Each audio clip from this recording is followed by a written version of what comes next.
நிழல் என உடன் நான் வருவேனே.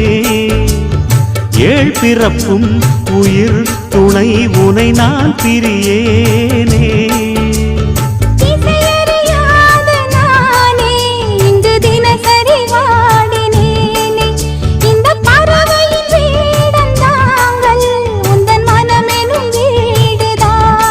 நீண்ட காலம் நேர்ந்த சோகம் நீங்கி போக நானும் தீண்ட யோகம் விளங்கிடும். பூமிக்கொரு வாரம் என்று எண்ணி இருந்தேன், பூமுடிக்க யாரும் இன்றி கண்ணி இருந்தேன். சொந்தமின்றி பந்தமின்றி நானும் இருந்தேன்.